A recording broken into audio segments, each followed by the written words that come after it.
গোপন সংবাদ, এদেশে যা আরম্ভ করেছেন আপনাদের 1 বছর 1 মাসের তালিকা কিন্তু বিশ্ব আন্তর্জাতিক মডেল যারা অনেকেই পেয়েছে হাতে, তারা আপনাদেরকেও দিতে চাচ্ছে না।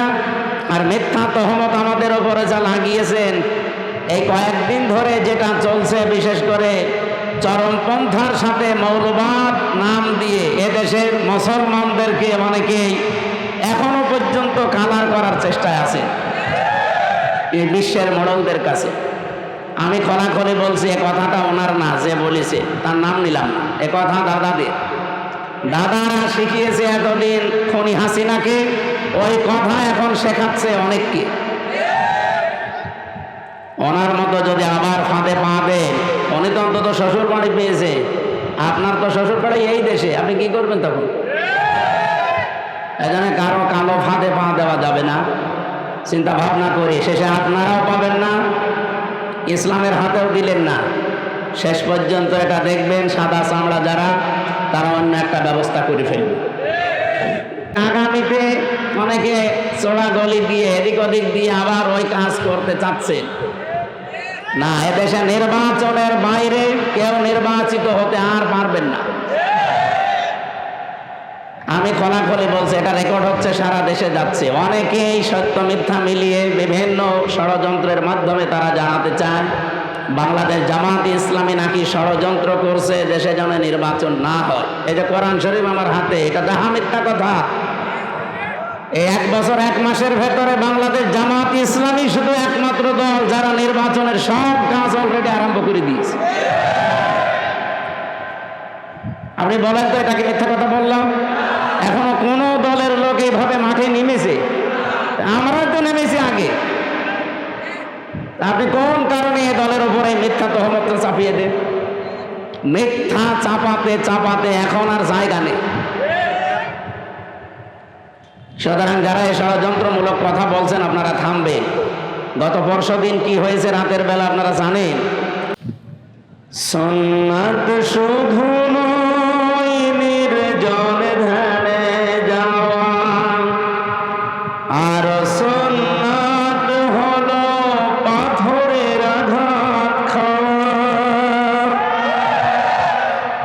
সুন্নাত শুধু নয়, মেষ চরাতে যাওয়া, আর সুন্নাত হলো রাষ্ট্রনায়ক হওয়া। মহাব্বতে তার সুদিনের সাথী তুমি, হামজার মতো তার পাশে থাকো কি,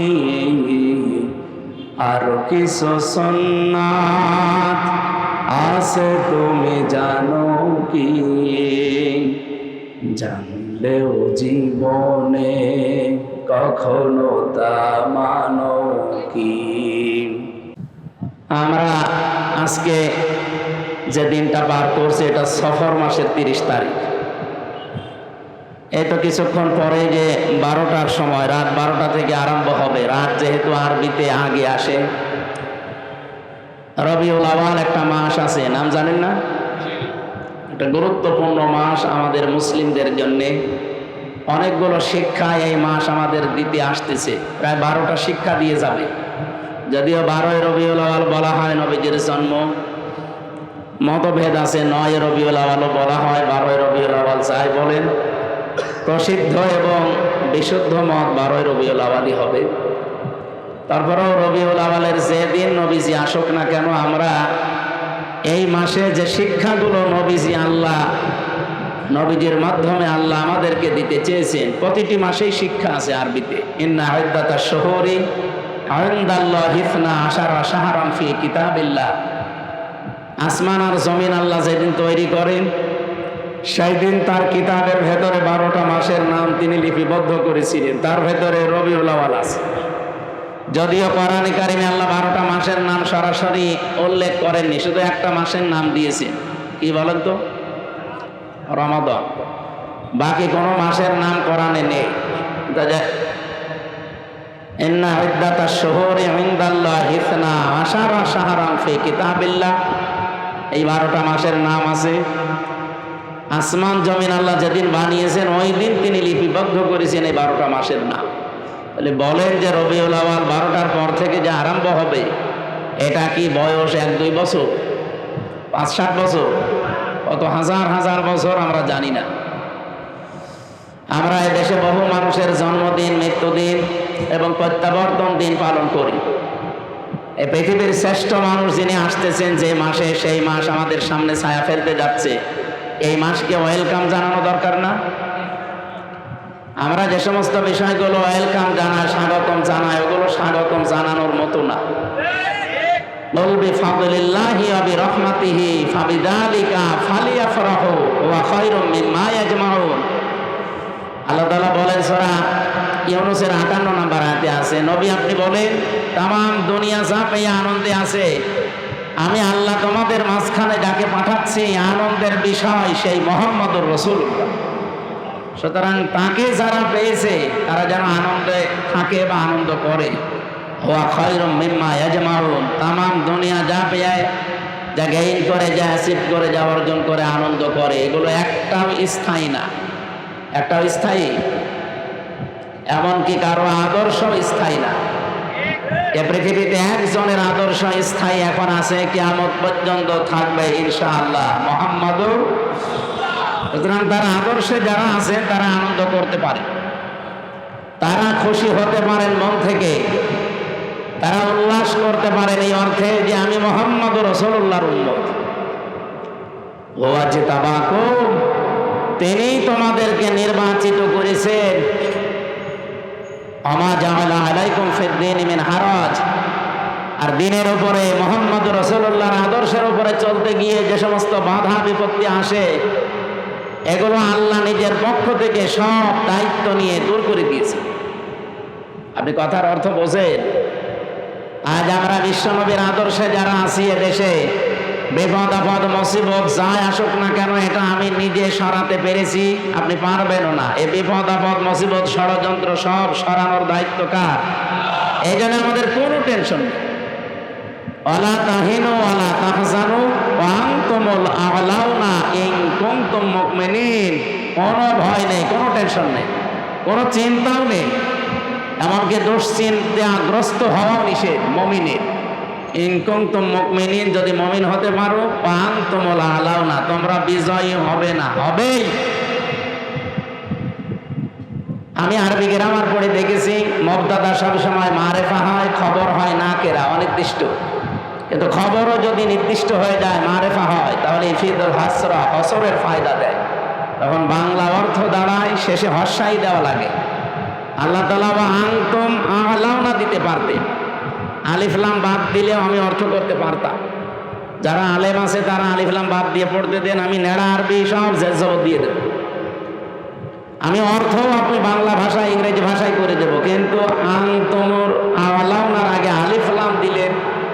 আমরা চিন্তা ভাবনা করে দেখলাম এখানে আলিফ লাম দেওয়ার কারণ, আল্লাহ নিজে দায়িত্ব নিয়ে গ্যারান্টি দিচ্ছেন তোমরা বিজয়ী হবে। একটা শর্ত তো লাগিয়েছেন, ইন কুনতুম মুমিনিন, যদি মুমিন হতে পারো। বলেন তো বিজয় দেওয়ার একচ্ছত্র মালিকানা কার? আরো জোরে বলেন। মুক্তিযুদ্ধ হয়েছিল 71 সালে, আল্লাহ যদি বিজয় না দিতেন, এদেশের যত মানুষ ছিল সবাই মিলে মুক্তিযুদ্ধ করলেও জয় পাওয়া সম্ভব ছিল, এটা আমরা বিশ্বাস করি। কিন্তু ফজু পাগলা বিশ্বাস করে। ফজু পাগলা গত কয়েকদিন আগে বলেছি যে ফজরের নামাজ যদি পড়বেন, কোরআন শরীফ পড়বেন, এরপরে মুক্তিযুদ্ধর গান বাজাবেন। একটা কথা হইল, যদি কোরআন শরীফ পড়ার পরে যদি বলতো আপনারা হাদিস পড়বেন কয়েকটা, এরপরে দেশের জন্য দোয়া করবেন, তো মেনে নিতাম। মুক্তিযুদ্ধের গান বাজানো লাগবে কোন কারণ? মুক্তিযুদ্ধ হয়েছিল, স্বাধীন হয়েছিলাম, আল্লাহ বিজয় দিয়েছিলেন। এটা কোনো মানুষের কৃতিত্ব না, মানুষ কাজ করেছে, এতটুকু দায়িত্ব তার। বিজয় দেওয়ার একচ্ছত্র মালিকানা আমরা বিশ্বাস করি। আরো জোরে বলে। এই আয়াতের ভেতরে ছিল বিজয় আল্লাহ দেবেই, তাহলে বিজয় দেওয়ার একচ্ছত্র মালিকানা আল্লাহ। তাহলে মুমিন হওয়ার দায়িত্ব কার? বলেন বলেন। ও বলছে আল্লাহ। আল্লাহ মুমিন হবে? আল্লাহ তো মুমিন আছে। আল্লাহর যে 5,000 নাম তার ভেতরে আমরা 99টা কম বেশি জানি। এখানে মমিন নামে একটা নাম নেই? আল্লাহ তো নিজে মমিন আছে, উনি আবার মমিন হবে কেন? ওনার উপর বিশ্বাস করে আমাদের মমিন হওয়া লাগবে। তাহলে আমরা আজ আনন্দিত এই কারণে যে আমরা এমন একজনের উম্মত, তার উম্মত হওয়ার জন্য নির্বাচিত হওয়া লাগে। হুয়াছে তাবাকুম, তিনি তোমাদেরকে নির্বাচিত করেন। আমার প্রশ্ন, নির্বাচিত হওয়া লাগে যে পদ্ধতিতে, তার নাম কি? নির্বাচন। আপনারা কি ঘুমিয়ে গেলে? বলেন, নির্বাচিত হওয়া লাগে যে পদ্ধতিতে, এর নাম কি? এই যে এই 17 বছর চলছে, নির্বাচন হয়েছে? আমার এখন 33 বছর। 18 বছর থেকে যদি ভোট দিতে আরম্ভ করতাম, আমি 3 বার ভোট দিতে পারতাম, একবারও পারি না। তার মানে অন্তত এই আমার বয়সী যারা এই 30, 32, 33 বছর যাদের বয়স, তারা নির্বাচন কি এটা আমরা জানি না। তাহলে এতদিন যারা আমাদের মাথার উপরে নির্বাচিত আমরা এই কথা বলে চালিয়েছে, এরা ডাহা মিথ্যাবাদী না? এমনকি যেটা পালিয়েছে ওটা এখনো মুখ জোর করছে যে আমি নির্বাচিত ছিলাম, আমারে উৎখাত করা হয়েছে। এত বড় শয়তান আর এত বড় মিথ্যাবাদী। আপনি নির্বাচিত ছিলেন, কে বলে আপনাকে নির্বাচিত? নির্বাচনই তো হয়নি, নির্বাচিত হলেন কি করে? নির্বাচিত তো হওয়া লাগে নির্বাচনের মাধ্যমে। এক কথা বলে না কেন? সুতরাং আগামীতে অনেকে চোরা গলি দিয়ে এদিক ওদিক দিয়ে আবার ওই কাজ করতে চাচ্ছেন না। এদেশে নির্বাচনের বাইরে কেউ নির্বাচিত হতে আর পারবেন না। আমি খোলাখুলি বলছি, এটা রেকর্ড হচ্ছে, সারা দেশে যাচ্ছে। অনেকেই সত্য মিথ্যা মিলিয়ে বিভিন্ন ষড়যন্ত্রের মাধ্যমে তারা জানাতে চায় বাংলাদেশ জামাত ইসলামী নাকি ষড়যন্ত্র করছে দেশে যেন নির্বাচন না হয়। এই যে কোরআন শরীফ আমার হাতে, এটা যাহা মিথ্যা কথা। এই 1 বছর 1 মাসের ভেতরে বাংলাদেশ জামাত ইসলামী শুধু একমাত্র দল যারা নির্বাচনের সব কাজ অলরেডি আরম্ভ করে দিয়েছে। আপনি বলেন তো, এটাকে মিথ্যা কথা বললাম? এখনো কোন দলের লোক এইভাবে মাঠে নেমেছে? আমরা তো নেমেছি আগে। আপনি কোন কারণে এই দলের উপরে মিথ্যা তহমত চাপিয়ে দেন? মিথ্যা চাপাতে চাপাতে এখন আর জায়গা নেই। সুতরাং যারা এই ষড়যন্ত্রমূলক কথা বলছেন, আপনারা থামবেন। গত পরশুদিন কি হয়েছে রাতের বেলা আপনারা জানেন? গোপন সংবাদ। এদেশে যা আরম্ভ করেছেন আপনাদের 1 বছর 1 মাসের তালিকা কিন্তু বিশ্ব আন্তর্জাতিক মডেল যারা অনেকেই পেয়েছে হাতে, তারা আপনাদেরকেও দিতে চাচ্ছে না। আর মিথ্যা তহমত আমাদের ওপরে যা লাগিয়েছেন, এই কয়েকদিন ধরে যেটা চলছে, বিশেষ করে চরমপন্থার সাথে মৌলবাদ নাম দিয়ে এদেশের মুসলমানদেরকে অনেকেই এখনো পর্যন্ত কালার করার চেষ্টায় আছে এই বিশ্বের মডেলদের কাছে। আমি খোলাখুলি বলছি, এ কথাটা ওনার না, যে বলেছে তার নাম নিলাম না, এ কথা দাদাদের। দাদারা শিখিয়েছে এতদিন খনি হাসিনাকে, ওই কথা এখন শেখাচ্ছে অনেককে। ওনার মতো যদি আবার ফাঁদে পা দেন, উনি তো অন্তত শ্বশুর বাড়ি পেয়েছে, আপনার তো শ্বশুর বাড়ি এই দেশে, আপনি কি করবেন তখন? এজন্য কারো কালো ফাঁদে পা দেওয়া যাবে না, চিন্তা ভাবনা করি। শেষে আপনারাও পাবেন না, ইসলামের হাতেও দিলেন না।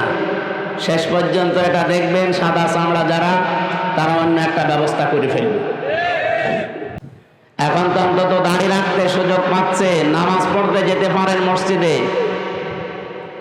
আমরা বাদ দিয়ে যদি অন্য কেউ শকুনের মশা এসে এই জায়গাটা দখল করে আবার একবার নিতে পারে না, তখন মসজিদেও যেতে পারবেন না, কপাল থাপড়িয়ে মরবেন। আশা করছি রেকর্ড হচ্ছে বলে সারা দেশে যাবে, আমি সতর্ক করলাম, এটা আমি গোপনে জানি। আল্লাহ আমাদেরকে সব কিছু থেকে হেফাজত করুন। আমাদেরকে নির্বাচিত করেছেন কে বলেন? কি হওয়ার জন্যে? উম্মত, নবীজির উম্মত। যেহেতু আর 1-1.5 ঘন্টা 2 ঘন্টা পরে আরম্ভ হবে তার জন্মের মাস রবিউল আওয়াল, আমি এই সংক্রান্ত বিষয়গুলো সামনে এনে আজকে কথা বলতে চাই ঘন্টাখানিক। থাকবেন তো ইনশাল্লাহ? এখানে একেবারে নিস্তব্ধ হয়ে যাবে, ভালো করে শুনবেন। যে আল্লাহ আমাদেরকে অন্তত এই গুরুত্বপূর্ণ একটা মাসে, সফর মাস শেষের দিকে রবিউল আওয়াল আসতেছে, তিনি আমাদেরকে কোরআন কেন্দ্রিক জীবন গঠন করার জন্য, রসুলের সুন্নাহ কেন্দ্রিক জীবন গঠন করার জন্য আজকের এই আয়োজনে হাজির হওয়ার তৌফিক দিয়েছে। এখানে দল মত নির্বিশেষে সবাই আছি আমরা। আমাদের পরিচয় এখন একটা, আল্লাহর বান্দা, রাসূলুল্লাহর উম্মত। আর অন্য কোনো পরিচয় আছে? ওগুলো সব বাদ দে। যে আল্লাহ আমাদেরকে সত্যি বাড়ি থেকে পর্যন্ত নিয়ে এসে বসিয়ে রেখেছেন। আমি আসার সময় আমার পা দেবে যাচ্ছিল, তার মানে জায়গাটা এখনো ভেজা, কাদা, নিচ দিয়ে এখনো পর্যন্ত ঠান্ডা উঠতেছে। বৃষ্টি কখন নেমে যায় এখন তার গ্যারান্টি নেই। এই জন্য আমরা খুব তাড়াতাড়ি করব। খুশি হয়ে বলেন আলহামদুলিল্লাহ। দরুদ আর সালাম পাঠ করার মাধ্যমে আজকে আমরা আরম্ভ করছি রবিউল আওয়াল। রবিউল শব্দের শাব্দিক অর্থ হচ্ছে বসন্ত। আওয়াল মানে প্রথম, প্রথম বসন্ত। বসন্ত কি খারাপ? এটা আসলে সব সজীবতা ফিরে পায়। এ পৃথিবী ঠিক ওই রকম অকিছু হয়ে গিয়েছিল।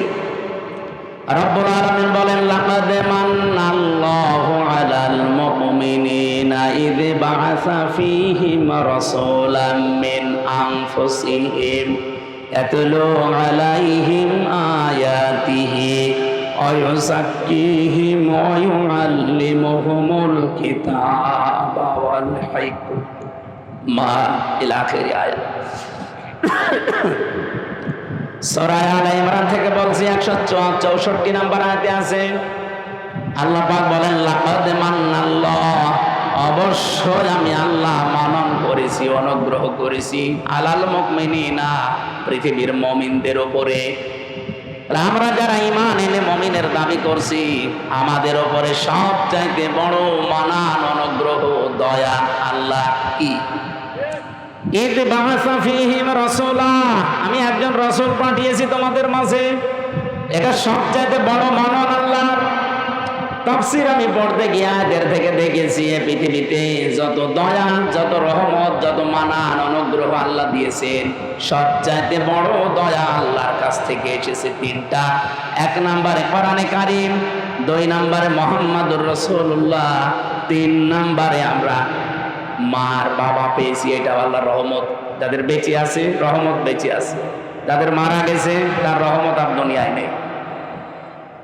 তাহলে 2 নম্বরের ব্যাখ্যা বলছিলাম, বিশ্বনবীকে আমাদের মাঝে আল্লাহ পাঠিয়েছেন রহমত, মানান, অনুগ্রহ, দয়া হিসাবে। কি করতেন তিনি? ইয়াতলু আলাইহিম আয়াতিহি, তিনি আল্লাহর আয়াত তেলাওয়াত করে আমাদেরকে শোনাতেন। আজ ওপেন বলছি, আজ যত রকমের কথা বিভিন্ন রাজনৈতিক দল, বিশেষ করে বাংলাদেশে যারা দিন কায়েম করতে চান, তাদের উপরে আপনারা ছড়িয়ে দেন, তাদের উপরে আপনারা বসিয়ে দেন, তাদের উপরে আপনারা চাপিয়ে দেন। তাদেরকে বলছি যে মানুষগুলো বাংলাদেশে বলেন আমরা নবীওয়ালা কাজ করি, এই বাংলাদেশ সহ বিশ্বে নবীওয়ালা কাজ করছে যারা এই 4টা কর্মসূচি হাতে নিয়েছে। 1 নম্বরে ইয়াতলু আলাইহিম আয়াতিহি, যারা আল্লাহর আয়াত তেলাওয়াত করে মানুষকে শোনায়। আরে ভাই, আমি তো নিজে সাক্ষী দিচ্ছি, এতদিন তো ওইভাবে অ্যাক্টিভ ছিলাম না।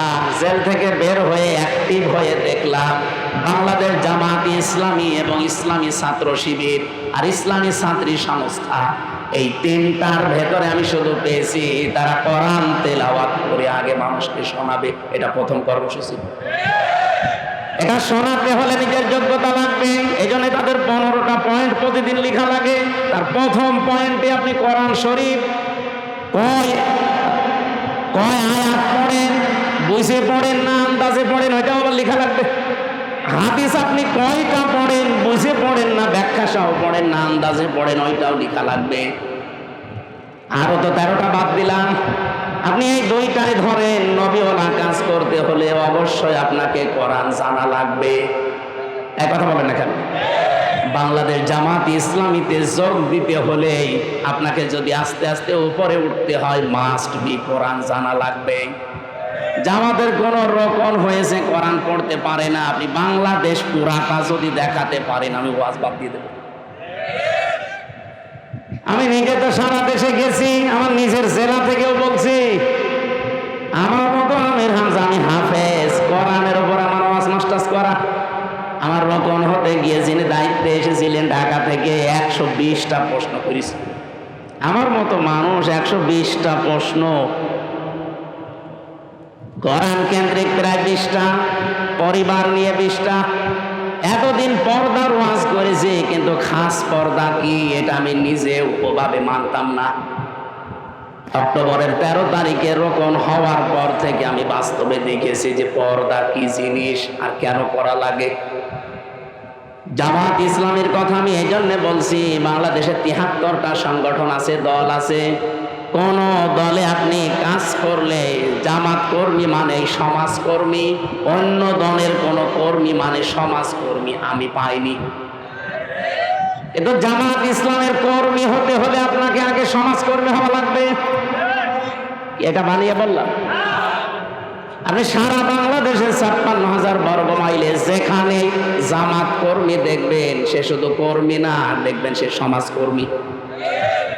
তার যতটুকু ইনকাম আছে ওই টাকা দিয়ে হলেও, দলীয় ভাবে হলেও, এলাকার মানুষকে নিয়ে হলেও সে সামাজিক কোনো কর্মকাণ্ডের সাথে দেখবেন লেগে আছে। এই জন্য আমরা গ্যারান্টি দিতে পারি বাংলাদেশে জামাত ইসলামীতে ছোট থেকে বড় পর্যন্ত যারা আছে কেউ চাঁদাবাজি করে না। রবিউল আওয়াল মাসের যে 12টা শিক্ষা বলছিলাম না, তার একটা শিক্ষা আছে। আমরা শেষ পর্যন্ত ঘন্টাখানিক কথা বলতে চাই, থাকবেন তো? গুরুত্বপূর্ণ কিছু তথ্য নিয়ে আসবো ইনশাআল্লাহ। আমার ভাইরা, খুব অল্প সময়ের ভেতরে যেহেতু কথা শেষ করা লাগবে, নবীওয়ালা কাজ করতে হলে 4টা কর্মসূচি হাতে নেওয়া লাগে। 1 নাম্বারে আপনি আল্লাহর আয়াত তেলাওয়াত করে মানুষকে শোনাবেন, দাওয়াত দেবেন। এটা জামাত ইসলামীর ভেতরে আমি পেয়েছি। এই জন্য নবীওয়ালা কাজ যদি কেউ করে তাহলে দেশে জামাত ইসলামী করছে। 2 নাম্বারে ওই জাকিহীন, তারা পবিত্রকরণ।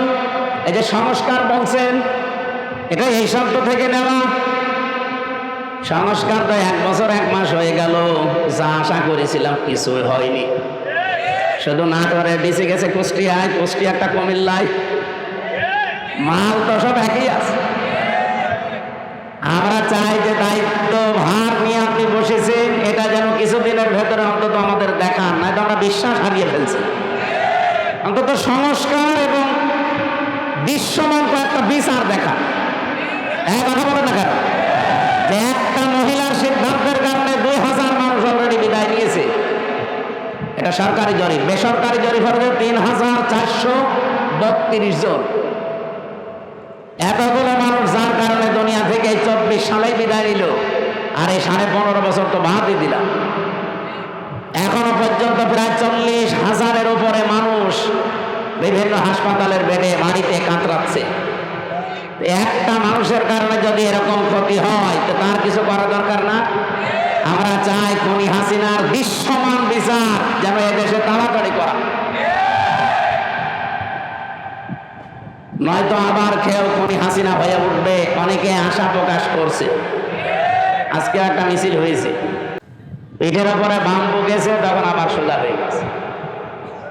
আজকে বিকালবেলা দেখবেন ফজলুর রহমান ফজু সাহেব অনেক সংবাদ সম্মেলন করে বলছে, আমি জামাতকে কালো দল বলি নাই, মুখ স্লিপ হয়ে বেরিয়ে যেতে পারে, আমি বলি নাই। আমার মনে হয় কেউ পেছন দিয়ে কিছু দিয়েছে।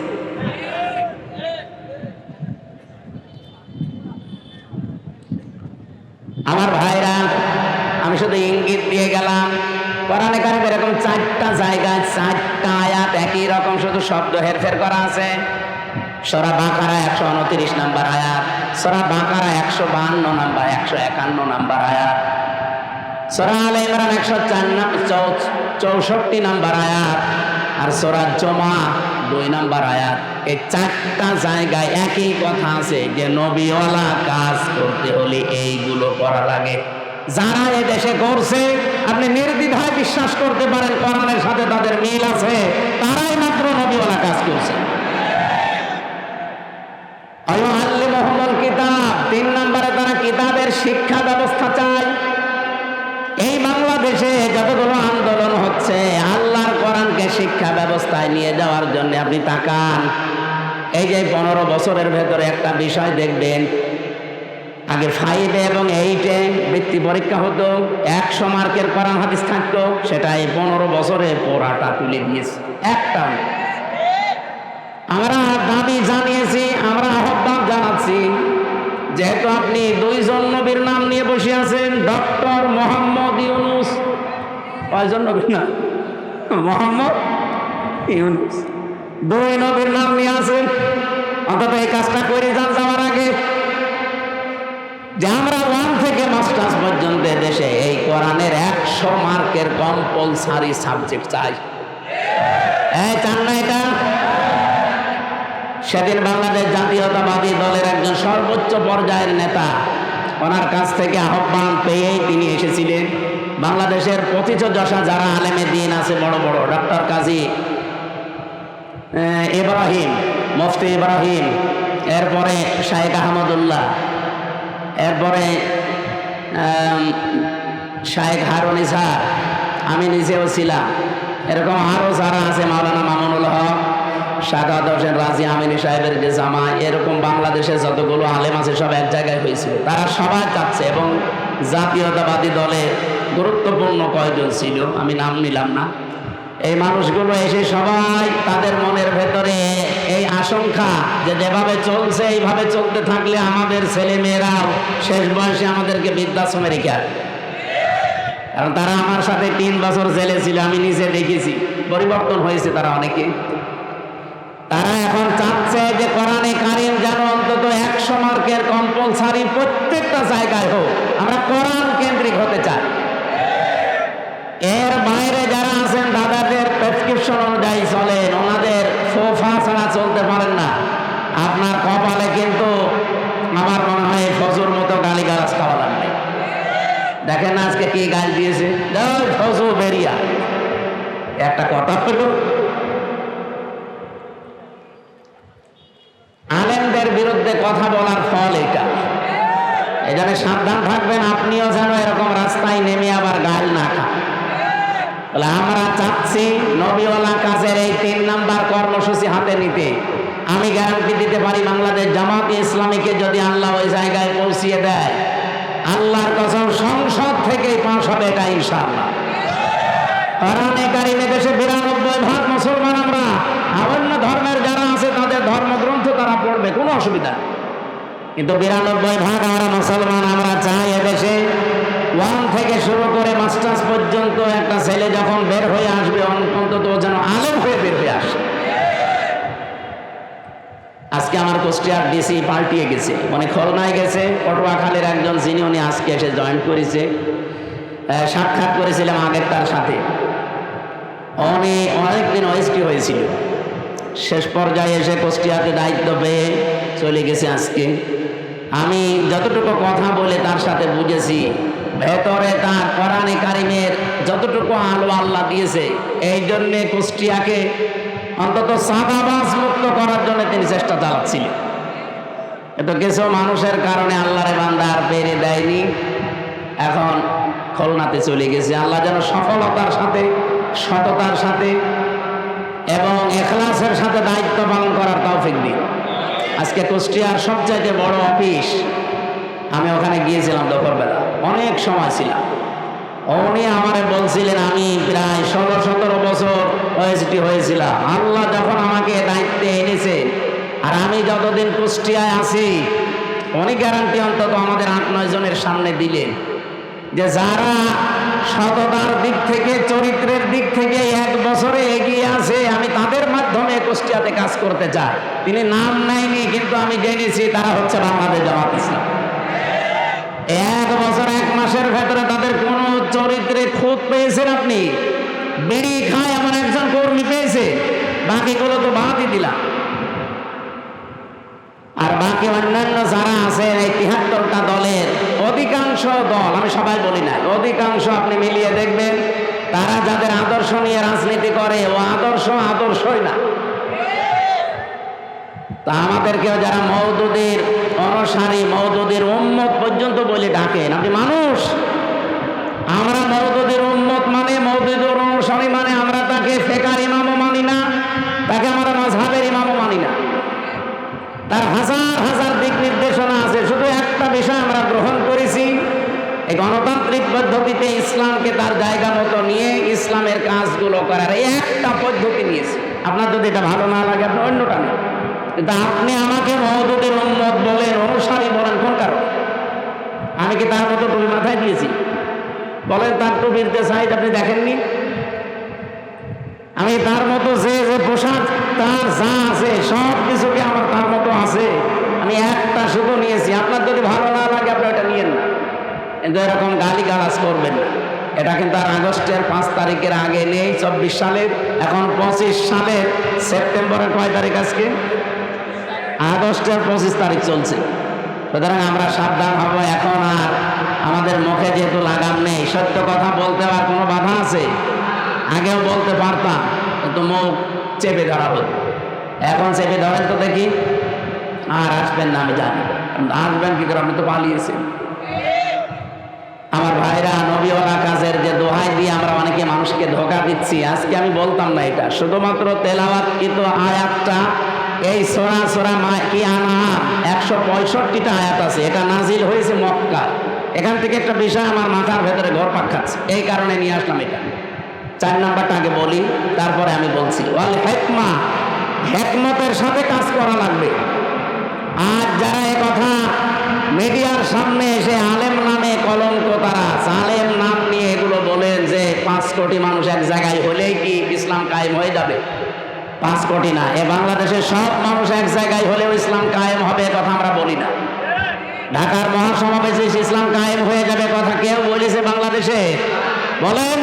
আপনি হাত বাড়িয়ে বলতে গেলেন মানে অবশ্যই আপনার পেছনে কেউ কাতুকুতু দিচ্ছে। কেউ না জানুক, আমরা তো জানি 5 কোটি 5 লাখ 5,000 মানুষ এক জায়গায় হলে ইসলাম কায়েম হবে, কথা আমরা যেহেতু বলি না, সুতরাং এইটা আমাদের দিকে চাপিয়ে আপনি কোন দিকে ইঙ্গিত করছেন আপনি ভালো জানেন, আমরাও হালকা জানি। আমরা এটা হিকমত হিসাবে এই অনুষ্ঠানটা করতে যদিও 3 কোটি 3.5 কোটি টাকা খরচ, কিন্তু এটার দ্বারা ইসলামের, বিশেষ করে এদেশে ইসলামপন্থী মুসলমানদের যা হয়েছে 100 বছরও এটা হয়নি।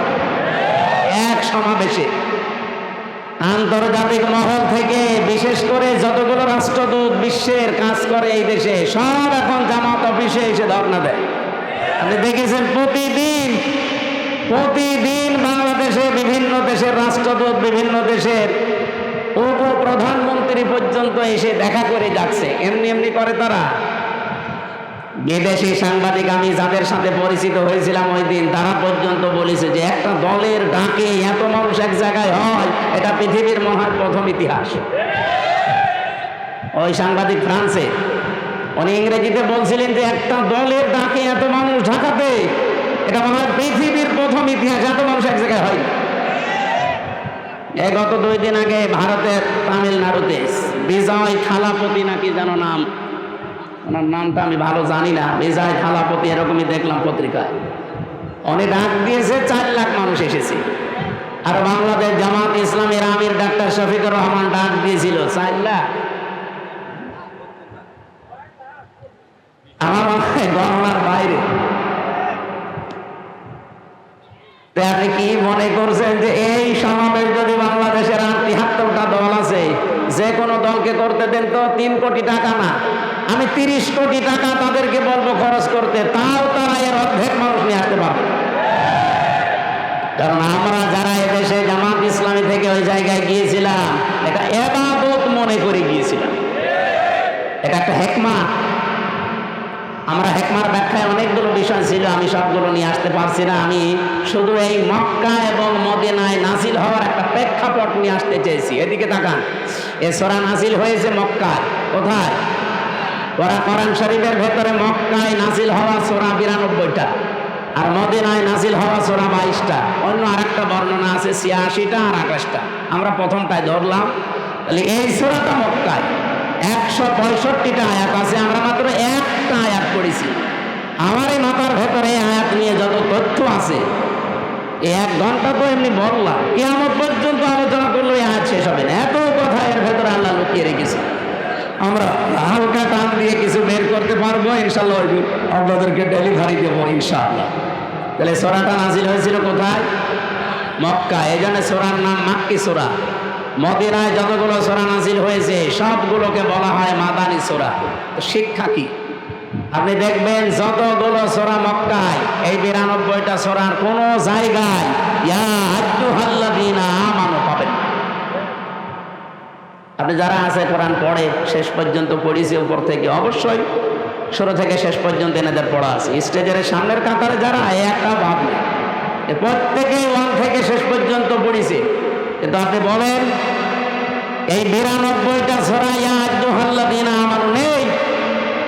ইয়া আইয়ুহাল্লাযীনা আমানু, হে যারা ঈমানের দাবি করো, এই কথা আছে শুধুমাত্র মাদানী সূরার এই 22টা সূরা, তাও 89 জায়গায় শুধু। বলেন এবার বাস্তবতা কি? আমার এই মাথার ভেতরে আমি এটা পেয়েছিলাম, এই মালয়েশিয়া বিশ্ববিদ্যালয়ে একটা সেমিনার ছিল, ওখানে প্রায় 28টা দেশের শিক্ষক শিক্ষিকা এসেছিল। ওই সেমিনারে কথা বলতে আমারও 2 মিনিট সময় দিয়েছিল, যে তাকওয়ার ব্যাখ্যাগুলো আপনি সঠিকভাবে 2 মিনিটের ভেতরে তুলে ধরেন। এক একজনকে এক একটা দিয়েছে। তার ভেতরে ওটা ফ্রান্সের শিক্ষক, ফ্রান্সের, উনি একটা তথ্য বলছিলেন, চাইতে দামি পানি, ওয়াটার কোনটা বলেন তো? না, এটা তো আমিও বলেছিলাম, কিন্তু আমি বলে ধরা ফেলছি। আরে ভাই, 1 গ্লাস জমজমের পানি কয় টাকা? আমার কাছে আছে, আমি 5 লিটার পানি কিনে নিয়ে আসলাম, আসার সময় 12 টাকা নিল। 12 টাকা মানে বাংলাদেশে মনে হয় 380 টাকা, 1 টাকা 32 টাকা, তো সেই হিসাবে 380 টাকা না কত হয়, তাও 5 লিটার। 1 গ্লাস পানির দাম খুব বেশি হলেও কত, 20-22 টাকা হবে বাংলাদেশে। এবার বাস্তবতা বলেন, পৃথিবীতে সবচাইতে এখন দামি পানি যেটা, না একলা ক্রিস্টলা, যে নীতা আম্বানির বউ, নীতা আম্বানি পান করে, কি নাম, কি আম্বানি ওনার নাম? মুকেশ আম্বানির স্ত্রী নীতা আম্বানি।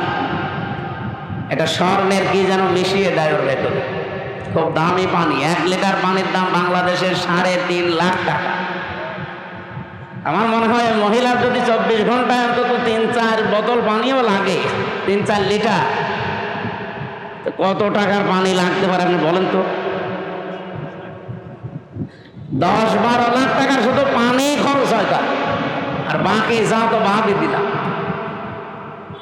এই পানিটা খুব দামি পানি। এই প্রশ্নের উত্তর আমি ওই দিন আমিও আপনাদের মতো একেবারে হুসুকে বাঙালি জমজমের পানি, জমজমের পানি আমার এই হিসাব মিলিয়ে স্যার আমারে জিজ্ঞাসা করছে কোথা থেকে এসেছে।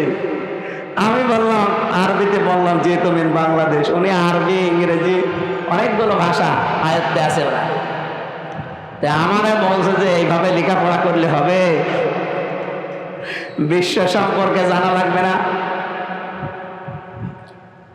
তো ওই সেমিনারে একটা বিষয় আমি পেয়েছিলাম এইটা, তার ভেতরে যেহেতু জ্ঞান অর্জন করলে ওইটা আবার পৌঁছিয়ে দেওয়া লাগে।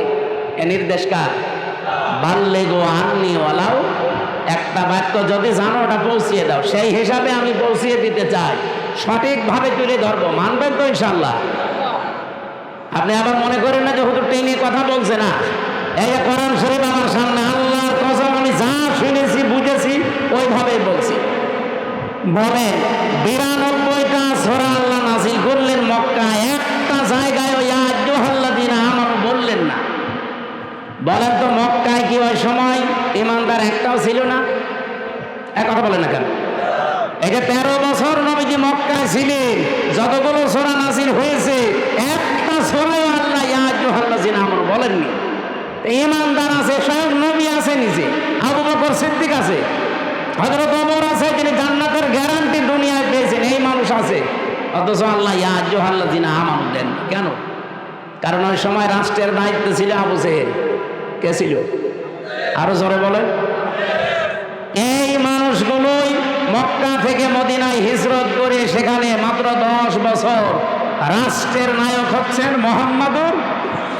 এই জন্য আমার গজলের ভেতরে শেষ কলি এইটা ছিল, শুধু মেষ চড়ানোর সুন্নত না, রাষ্ট্রনায়ক হওয়া সুন্নত। এই কথা বলেন না কেন? সুন্নাত নয় শুধু মেষ চড়াতে যাওয়া, আরো সুন্নাত হলো রাষ্ট্রনায়ক হওয়া। উনি রাষ্ট্রনায়ক ছিলেন না? কয় বছর? 10 বছর। এই 10 বছরে যে 22টা সূরা নাযিল হয়েছিল, আপনি দেখেন এই সূরাগুলো খুঁজে খুঁজে, এখানে আছে ইয়া আইয়ুহাল্লাযীনা আমানু, 89 জায়গায় আছে। স্যার আমাকে ওই যে ডক্টর নোমান আলী খান ছিলেন আমেরিকার, উনি আমারে বলছিলেন উপস্থিত সবাইকে, আমিও তার ভেতরে শ্রোতা, এই জন্য আমি বলছি আমাকেই বলিস। এইভাবে বলছিলেন, দেখেন মক্কায় দায়িত্বে আছে আবু জেহেল, ইসলাম কায়েম নেই রাষ্ট্রীয়ভাবে, এই জন্য এত বড় বড় মানুষ সেখানে ইমানদার থাকার পরও আল্লাহর দৃষ্টিতে আল্লাহ ইয়া আইয়ুহাল্লাযিনা আমানু বলেন। কিন্তু এই মানুষগুলোই মদিনায় যে রাষ্ট্র ক্ষমতা রাসূলুল্লাহ হাতে নিলেন, আর এখানে রাষ্ট্রীয়ভাবে কোরআনে কারিমের 500 বিধান চলতো। এ কারণে আল্লাহর দরবারে তারা যারা ছিল ওই দেশে সব এখন যারা ইমানদার সত্য সত্য তারা এখন পরিপূর্ণ ইমানদার, আল্লাহর দৃষ্টিতে তারা ইয়া আইয়ুহাল্লাযিনা আমানু এর পর্যায়ে। বাংলাদেশে যতদিন পর্যন্ত ইসলাম রাষ্ট্রীয়ভাবে কায়েম না হয়ে আবু জেহেল, আবু লাহাব, উতবা, সাইবার মতো মানুষেরা দেশে দায়িত্বে থাকবে, আপনি যত বড় পাগড়ি মাথায় দেন আর যত বড় নবীওয়ালা কাজ করছি বলে নিজেকে প্রচার করেন, আল্লাহর দৃষ্টিতে আপনি 100 ভাগ ইমানদার হতে পারবেন না। 100 ভাগ ইমানদার হওয়া যায় তখন যখন এই বিধান 500 আছে শরীয়তের বিধান, কয়টা? এগুলো রাষ্ট্রীয়ভাবে চলবে। আর রাষ্ট্রীয়ভাবে চললে যে কি শান্তি পাওয়া যায়, আমি তো নিজে বিভিন্ন দেশে যাই, চোখে দেখে আসি। আপনি আফগানিস্তানে যান, মনে হবে একটা মিনি জান্নাতে আছি। আরে ভাই খেলেই ভালো থাকা যায়, আপনার নিরাপত্তা লাগবে না। আপনি আল্লাহর আইনের বিরুদ্ধে অবস্থান নিয়ে নিজেকে প্রচার করেন, ভয় পান না। এই জন্য কোরআন জানিয়েছে ওয়াকাইফা আখাফু মা আশরাকতুম ওয়ালা তাখাফুনা আন্নাকুম আশরাকতুম বিল্লাহ মা লাম ইউনাজ্জিল বিহি আলাইকুম সুলতানা ওয়া কাইফা আখাফু, আমি কেমন করে ভয় করব?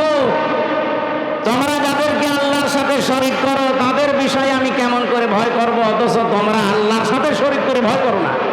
আমরা আল্লাহর আইন জমিনে কায়েম করতে গিয়ে বিভিন্ন উল্টাপাল্টা নাম শুনি, গালিগালাজ শুনি, ধমকি ধামকি পাই, কেন ভয় করব? আপনি আল্লাহর আইনের বিরুদ্ধে মানুষের তৈরি করা আইন কায়েম করতে গিয়ে ভয় পান না। আর আমরা ভয় পাবো মানে আপনার পক্ষে কোনো দলিল আছে? বলেন, আপনি যার আইন দুনিয়ায় কায়েম করতে চান তার পক্ষে কোনো দলিল আছে? তার চরিত্র আছে? আমরা যার আইনের কথা বলি, যার আইন কায়েম করতে চায়, আল্লাহর কসম কোনো ভয় আমাদের অন্তরে আর নেই। কারণ আমাদের নিরাপত্তার দায়িত্ব ডক্টর ইউনূসের।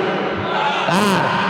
ফাজ্জুল ফারিকাইনি আহাক্কু বিল আমনি। আহাক্কু ইসমে তাফসীর। বলো তো, এই যে পৃথিবীতে দুইটা দল, একটা আল্লাহর আইনের পক্ষে, একটা আল্লাহর আইনের বিপক্ষে, এর ভেতরে সবচাইতে নিরাপত্তার হকদার কারা? ইন কুনতুম তা'লামুন, যদি জেনে থাকো। এই জন্য আমি 2 দিন আগে বাংলাদেশ জামাত ইসলামী কর্তৃক আয়োজিত এই যে কুষ্টিয়াতে হরিনারায়ণপুর ইউনিয়নে একটা সমাবেশ ছিল, আমাকে মেহমান করে নিয়ে যাওয়ার পরে আমি বলেছিলাম আগামীতে বাংলাদেশে যে নির্বাচন আসতেছে, যে ভোট আসতেছে, একটা হচ্ছে ইসলামের পক্ষে, একটা শয়তানের পক্ষে। এ কথার ভেতরে ভুল আছে? কারণ আল্লাহর আইনের পক্ষে আমরা অনেকেই এখন ইসলামী দল যারা সব এখন ভোটের বাক্স একটা দেওয়ার সিদ্ধান্ত নিয়েছি।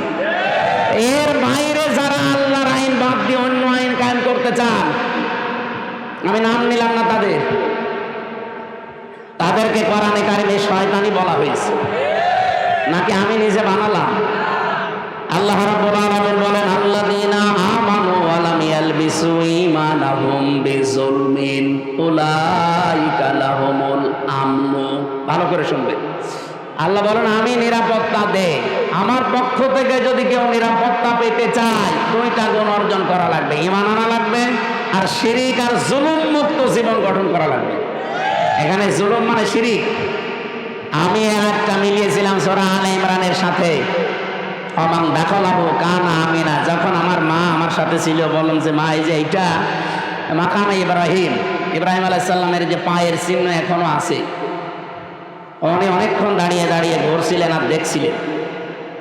তো ওখানে একটা আয়াত শোনালাম, মা নিজেও পড়ছিল, অমান দাখলাহু কানা আমিনা, যে আল্লাহর এই আয়াতের ভেতরে, এরিয়ার ভেতরে যারা আসবে তারা নিরাপত্তা পেয়ে যাবে। এ কথা কার? আপনি দেখবেন প্রায় 3.5 কিলোমিটার এলাকা জুড়ে কাবা শরীফের এরিয়া। আমি 3.5 কিলোমিটার পার হওয়ার পরে রাস্তায় লেখা দেখলাম মামনুন গায়রা মুসলিম তাদখুল, এরকম আরবিতে লেখা আছে যে মুসলমান বাদ দিয়ে অন্য কোনো জাতির লোক এই এলাকায় প্রবেশ করা নিষেধ।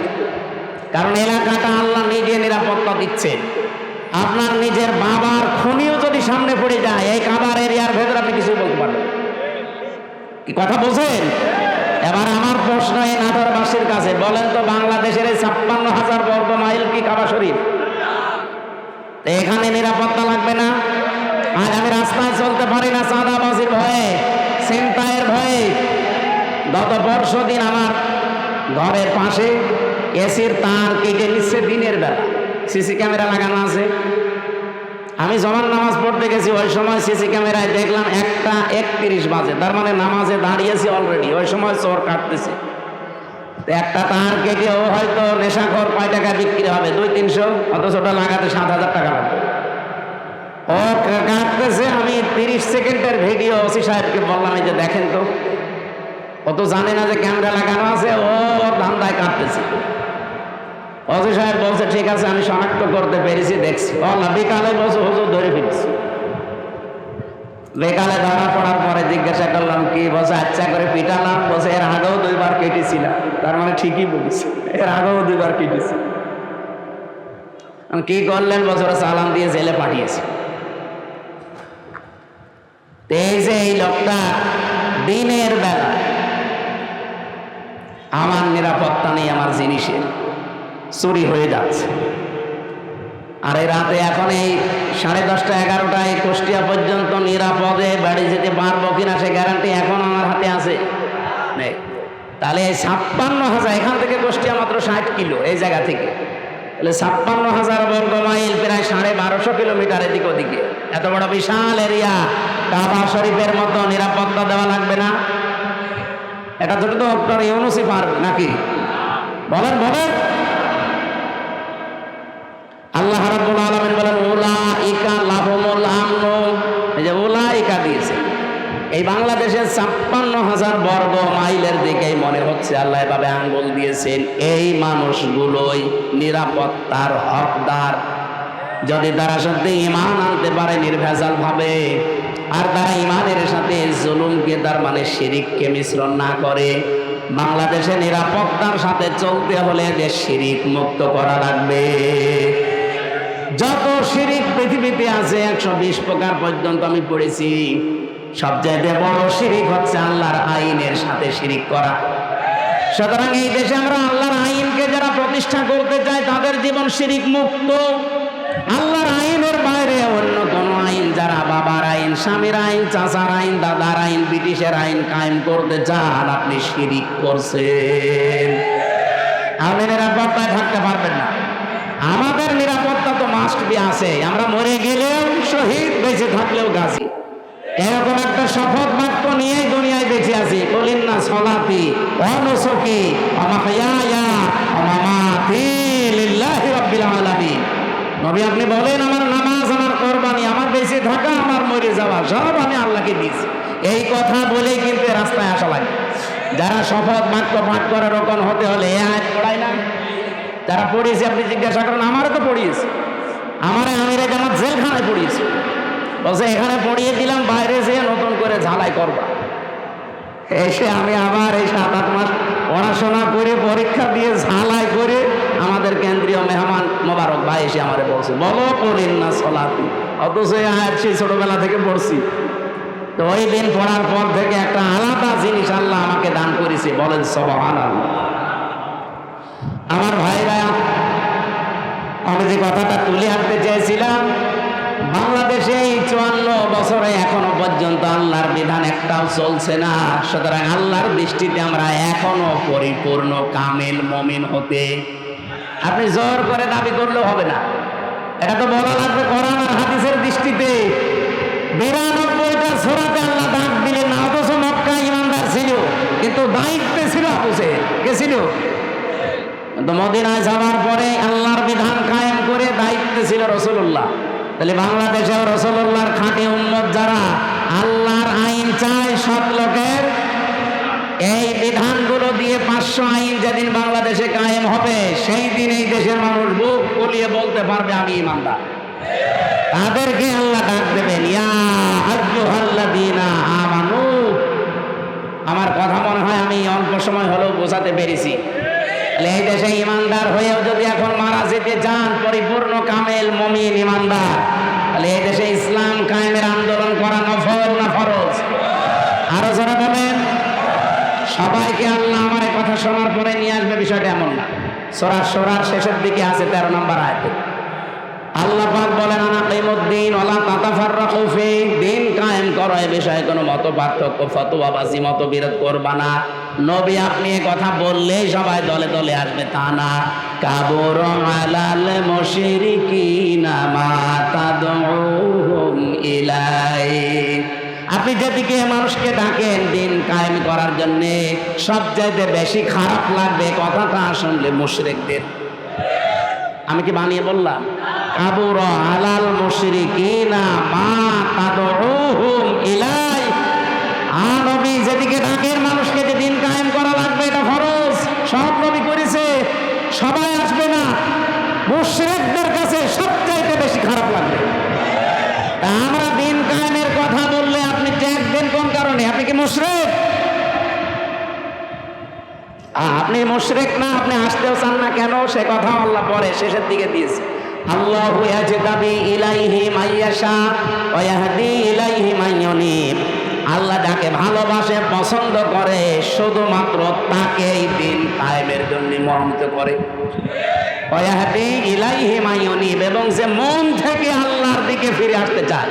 সুতরাং বাংলাদেশে এই 18 কোটি মানুষের ভেতরে গত পরশু দিনের একটা জরিপ বলছি, এখন প্রায় 7 কোটি 20 লাখ মানুষ অন্তত ডাইরেক্ট ইনডাইরেক্ট ভাবে দিন কায়েম হোক এটা চাচ্ছে।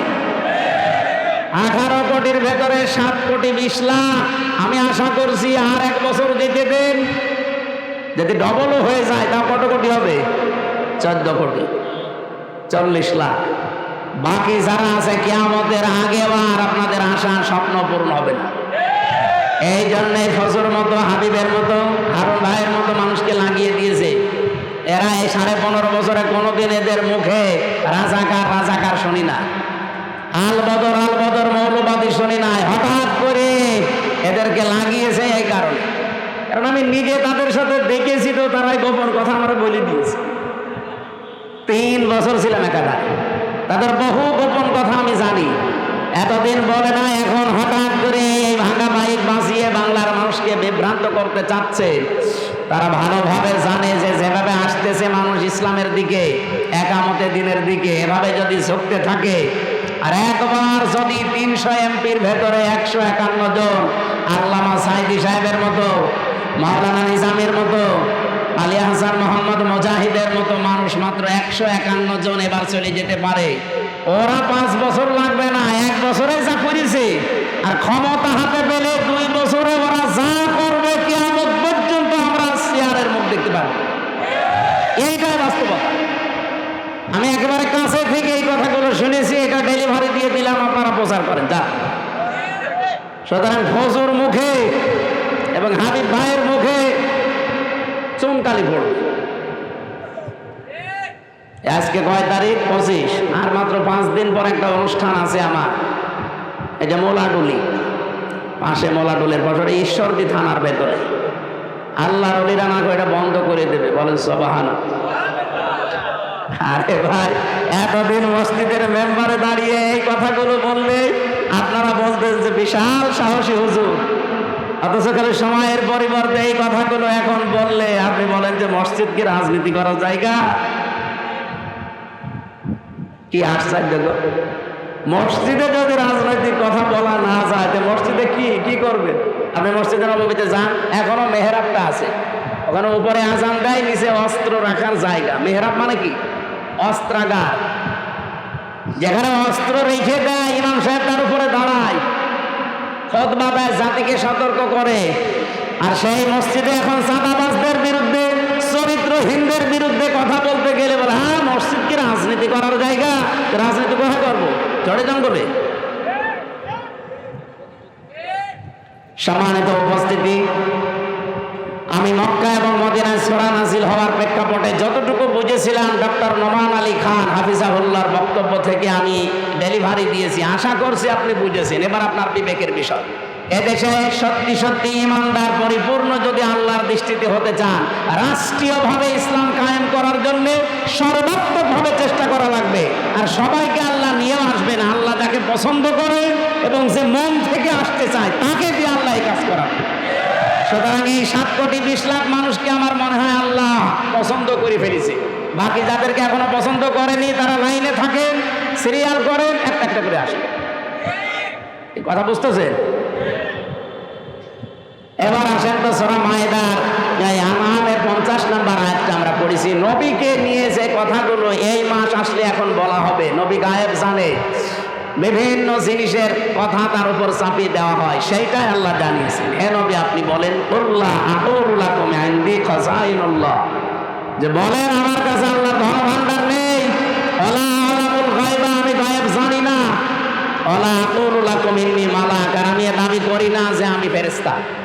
ইন আত্তাবিউ ইল্লা মা ইউহা ইলাইয়া, আমি তো অনুসরণ করি শুধুমাত্র অতটুকুর যেটা নাযিল হয় আমার প্রতি। বল হাল ইয়াস্তাবিল আমা ওয়াল বাসীর, নবী আপনি বলেন তো যারা হক এবং যারা বাতিল, যারা চক্ষুষ্মান যারা অন্ধ, এরা কি সমান?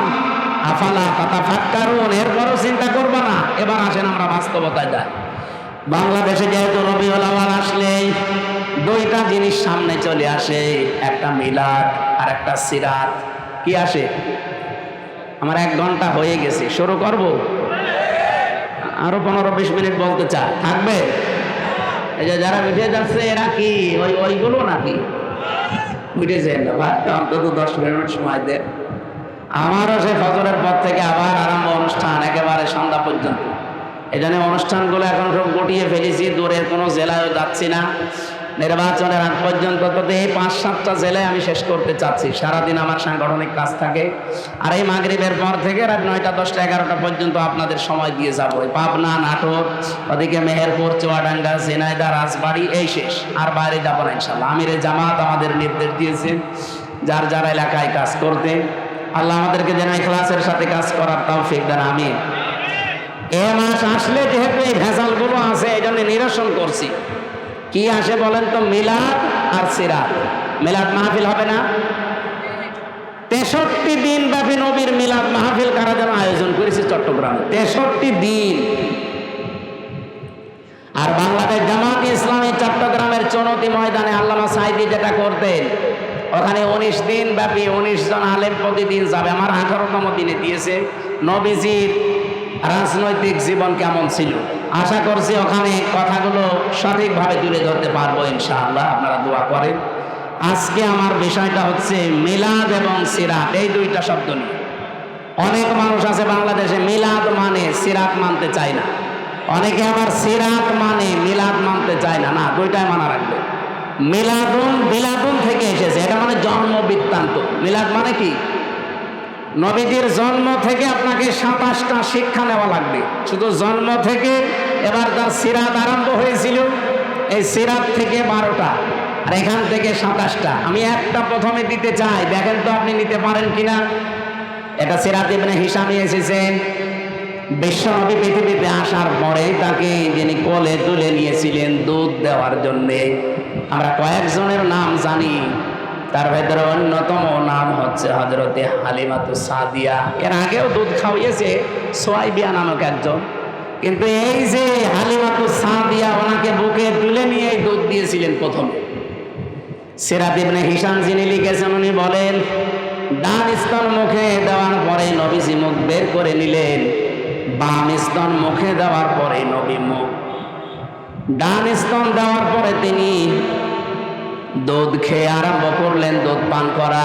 বাম স্তন দেওয়ার পরে তিনবার তিনি মুখ বের করে দিলেন।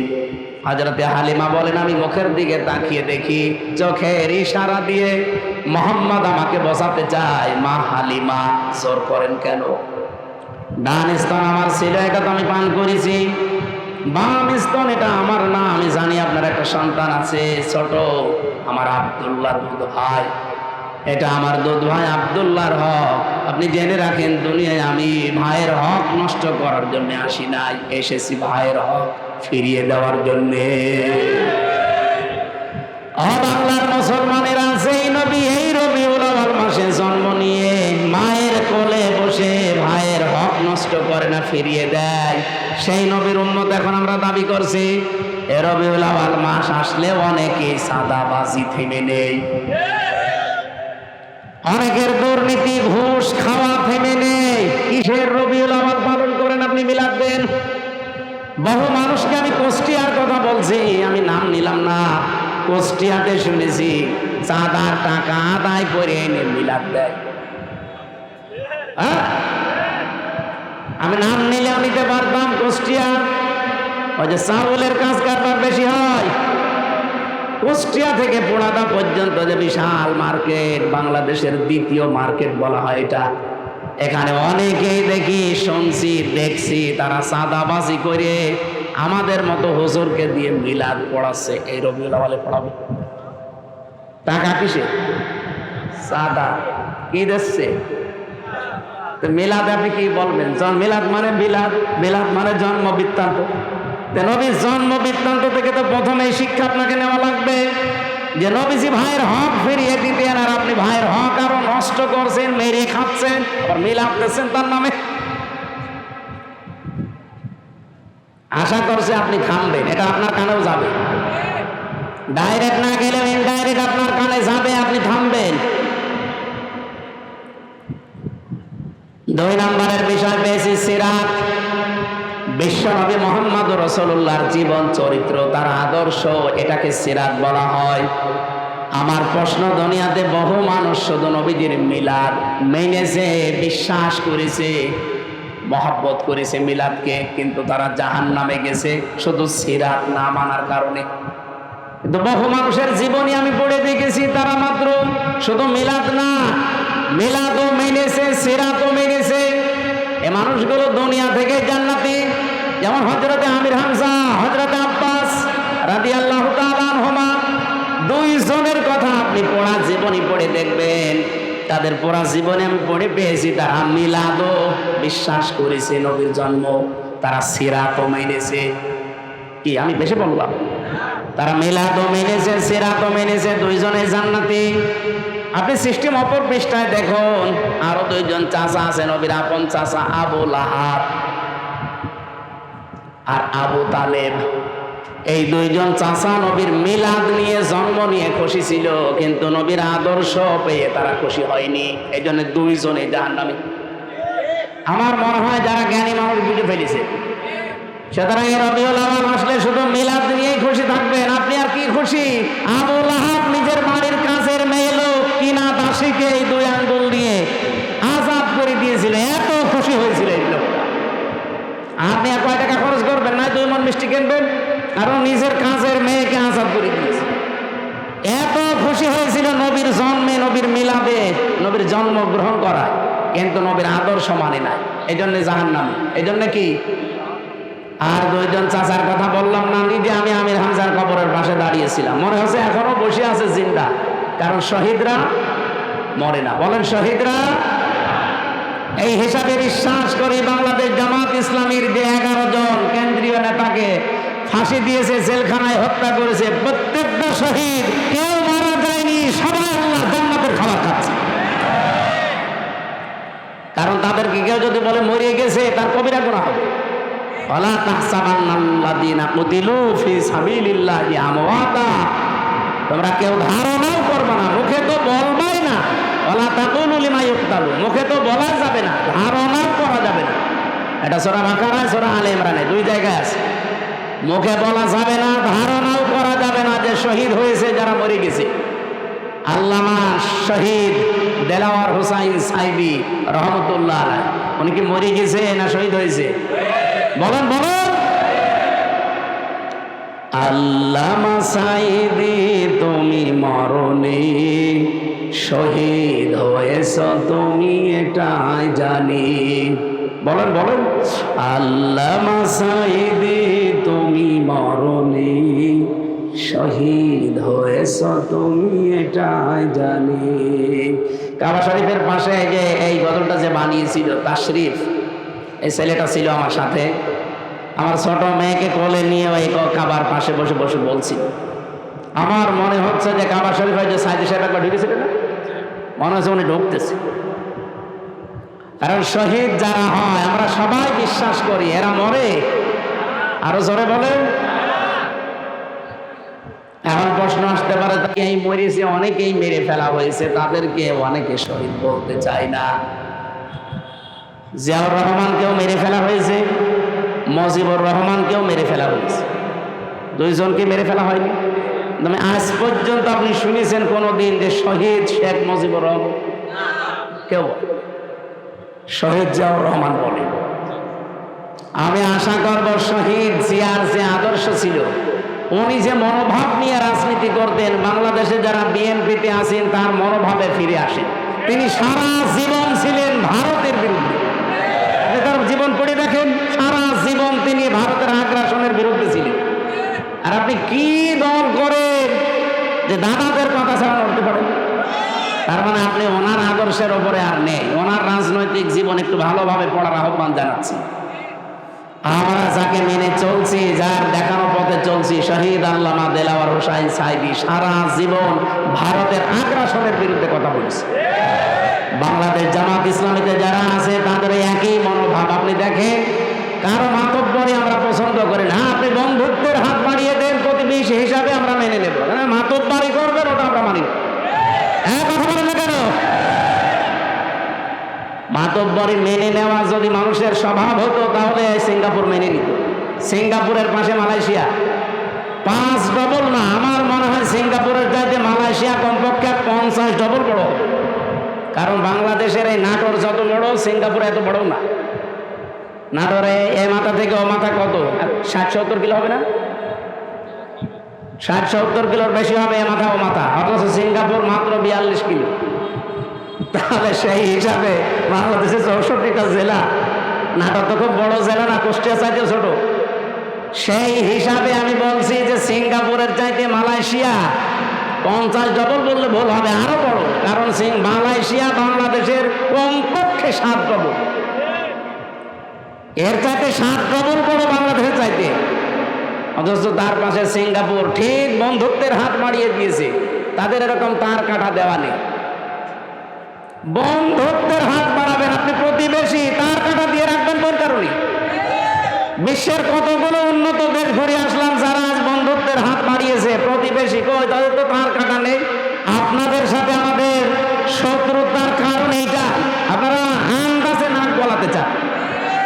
এটা যতদিন মেয়ে ছিল ততদিন আপনি পেরেছেন, এখন মেয়ে নেই আর পারবেন না।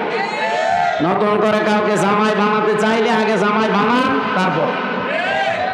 আর আমরা আপনার জামাই হব, কারণ আপনার সাথে আমাদের আত্মীয়তা করা যায় না। আপনার হচ্ছে বললাম না, মুসলমানে দেওয়া লাগবে। আমরা যে জাতি, আমাদের সাথে আপনাদের আত্মীয়তা যেহেতু জায়েজ নেই, সুতরাং প্রতিবেশী যেভাবে থাকে ওইভাবে থাকে।